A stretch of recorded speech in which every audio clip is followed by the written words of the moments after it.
Good morning. Just wanted to show off the fact that I'm wearing my new t-shirt. Thanks again, Gary. Good morning, everyone. How the devil are you doing this fine day? Me? Well, this is roughly how I feel. It's hot. Damn hot. Real hot. Hot than this is my shorts. I can cook things in it. Little crotch pot cooking. It's damn hot. Now, I'm going to warn you in advance, today's show may be a little bit longer than usual, as a few stories have crept in at the very last minute. So without further ado, let me post the question of the day, roll the intro, and get this show on the road.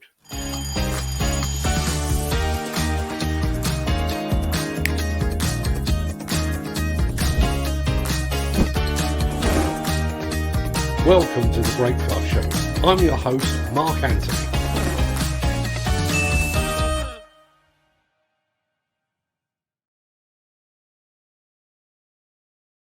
It's Wednesday, the 13th of July, and as that remarkably persistent guy just said, welcome to the Breakfast Show. I am your host, Mark Anthony, and today I shall be Vice Commandant of Demolition because, you know, why not? In today's show, we have an exclusive film of the legs being blown off a North Sea drilling platform. Trust me, you want to see that one. Liebherr goes electric with its new piling rig, prompting the question, do we get an excavator equivalent? And if so, when? Case has unveiled a new video of its recently introduced D-Series mini excavators in action, and we have that footage for you. And we're looking ahead to Bauma 2022, which is now just over 100 days away. Plus, we will say a very fond farewell to a massive mining shovel that has just swung its last load after nearly 30 years of service. We'll get to all of that and a few other bits and pieces in just a second. But first, let's see who among the rich and the shameless will be celebrating a birthday on this day of days. Happy birthday! Friends, Romans, countrymen, lend me your ears. I come to celebrate Julius Caesar's birthday, not to praise him. Finally, having the name Mark Antony has actually proved useful. It's many happy returns also to Captain Jean-Luc Picard and Charles Xavier actor Patrick Stewart, and to Han Solo and Indiana Jones actor Harrison Ford. Happy birthday also to the inventor of the infuriating puzzle that bears his name, Erno Rubik, and to angry Welsh soccer star Craig Bellamy. And weirdly, today also marks the birthday of Star Trek's Captain Jean-Luc Picard, who shares his birthday with the actor that portrayed him. Or at least he will, because Picard will not be born for another 283 years. Many happy returns to them, one and all. Now, we have a slight change in our program schedule because some industry news just broke. And, well, to put it bluntly, shit just got real. And National Highways has ordered its main contractors to spell out their anti-fraud and corruption policies amid concern about potential problems on major roads projects. Now, I saw this about 10 minutes before we were due to come on air, so it's almost as fresh for me as it is for you. But Malcolm Dare, the commercial director at National Highways, has given Tier 1 contractors just 14 days to provide copies of their current economic crime policies and associated supported documents. He also wants contractors to confirm the processes and procedures they use to ensure compliance across their supply chain teams. The crackdown follows mounting concern surrounding allegations of potential fraud and failure to procure subcontractors along agreed guidelines. There have been investigations by the agency's counter-fraud unit into claims of corrupt practices on some smart motorway schemes where costs have spiralled. Speaking to news portal Construction Inquirer, which is what you can see over on... No, the other way. That way. Yeah, you can see it there. Speaking to news portal Construction Inquirer, Malcolm Dare says, National Highways is entrusted with billions of pounds of public money, and it's only right that we make it clear to contractors that they have a duty to maintain the very highest standards of governance and record keeping. While bodies such as the National Federation of Demolition Contractors and Build UK have remained oddly silent since 8 NFDC members admitted involvement in a bidding ring, National Highways clearly has no tolerance whatsoever for fraud and anti-corruption and for corruption practices, rather.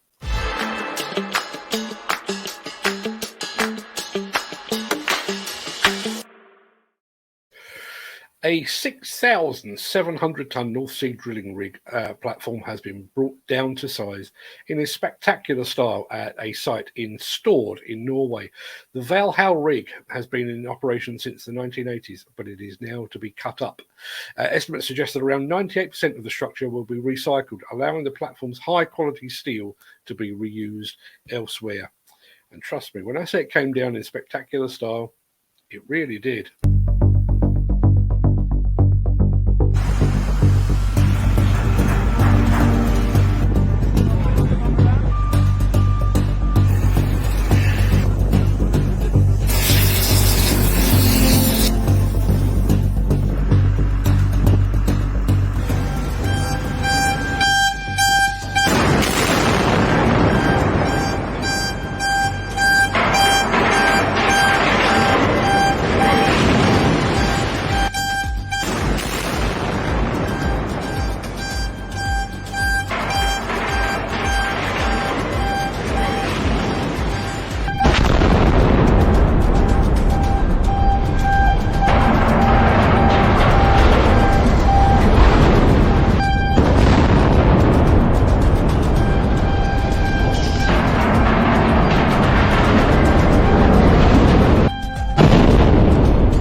Now, you might recall that around this time last year, we brought you footage of a similar blast carried out by Veolia up in Shetland. That blast was met with some criticism, with some claiming that the rig was left in a precarious position. However, Veolia said the job was a success and had been carried out following 9 months of planning and engagement with shareholders. If you'd like to look back at that blast, I've just posted a link to that over in the chat as well. Axoft and Svantec are your high-end partners for noise, vibration, dust and air quality systems, sensors and software. To find out more, visit axoft.co.uk or call 01234 639 550. It seems that we have only just shaken the hillhead dust from our boots, but we're already looking forward to the next big date on the industry calendar. Bauma. 103 days from now, the world's largest exhibition will open its doors once again. We will be there to bring you all the fun of the massive trade fair, and we hope to see some of you there too. But just to get you in the mood, take a look at this.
I can hardly wait to get there. Now, by some strange coincidence, our friend and Construction Collective colleague Nick Drew has actually written about Bauma today.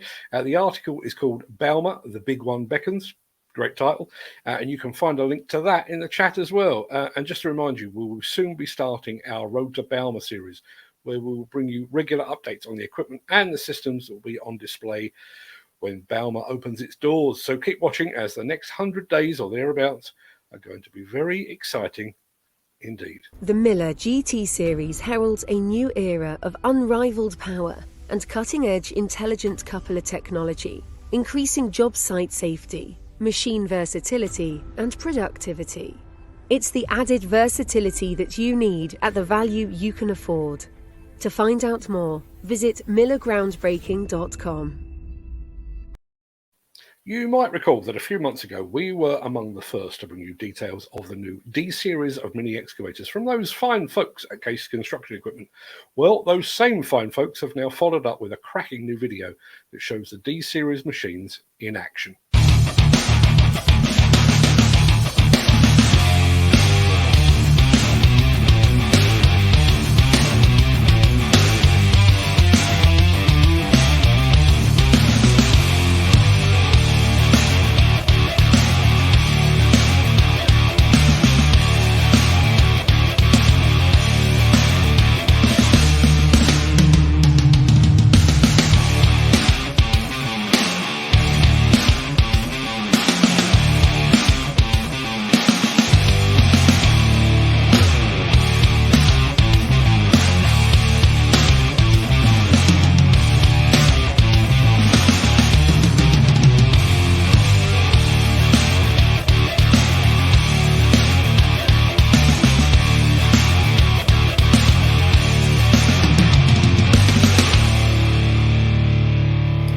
The excavator market is seriously competitive, and you need to come up with something a bit special if you're going to compete to make your mark. Looks like Case have done precisely that.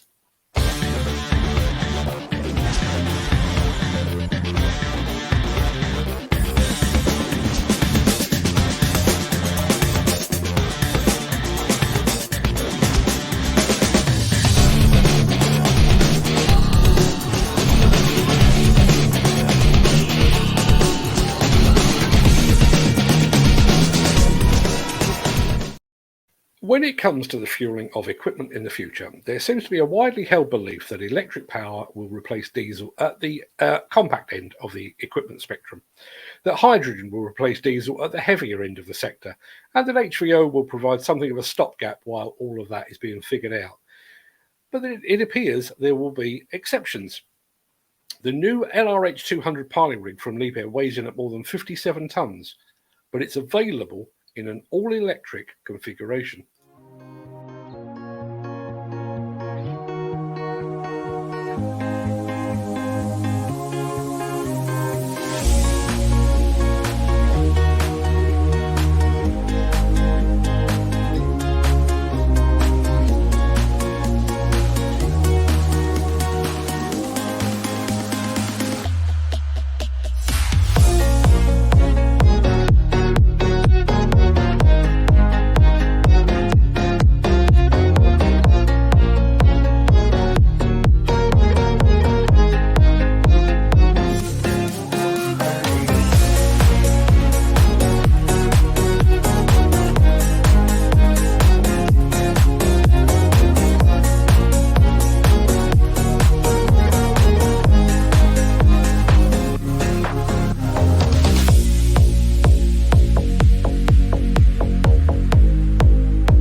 So, if they can produce a near 60-ton piling rig that is fully electric powered, will we see an excavator equivalent?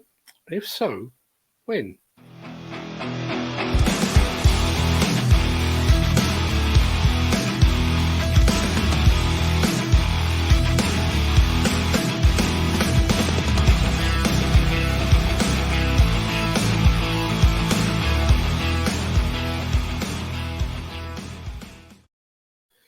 Okay, people, it is time to reach for the tissues as we bid a fond yet sad farewell to a trusted old servant. And mine in Butte in Montana has finally put its P&H 820 shovel out to pasture after almost 30 years of loyal service. Take a look.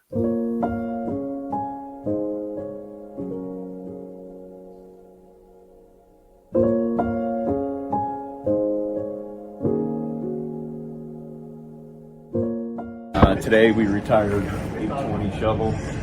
It's been here at the mine for a long time. It's 1991 P&H shovel, 23 cubic yard bucket. So it took its last swing today.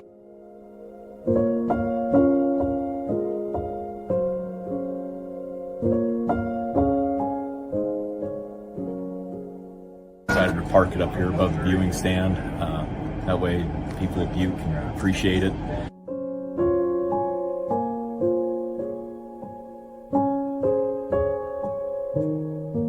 I was trained on a shovel quite a few years ago, and I ran all the shovels out here, and it's a pretty cool privilege to be the last one to run 820.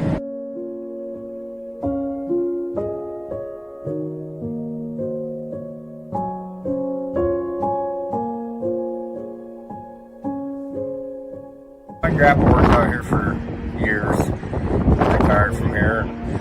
My dad still works here. I guess I'm following in their footsteps.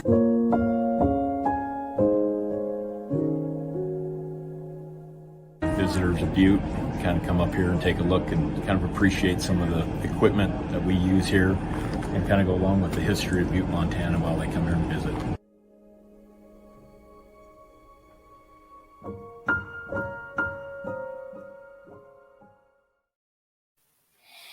I realise that's just some metal, but that really does feel incredibly sad.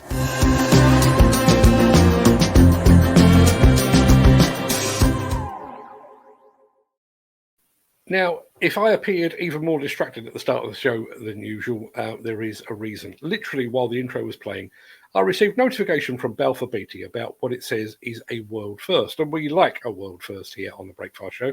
So while the show has been going on, I've been working in the background so that I can share a new film that features what is claimed to be the world's first automated cone-laying machine. This is what she looks like.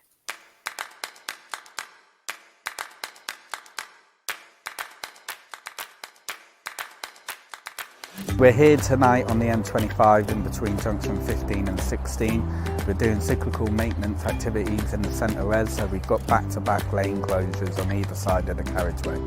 So traditionally that TM would have been put out in a typical traffic management vehicle with one driver, two people on the back putting cones out, one person handing the person in the well while he drops the cones out on a live carriageway. Not tonight, we are using the automatic cone laying machine, which you can see behind me. That takes away all the risk of personnel on the back dropping cones out. It does it all automatically. It takes the guys away from the danger area, being on the back of the TM truck, breathing in exhaust fumes.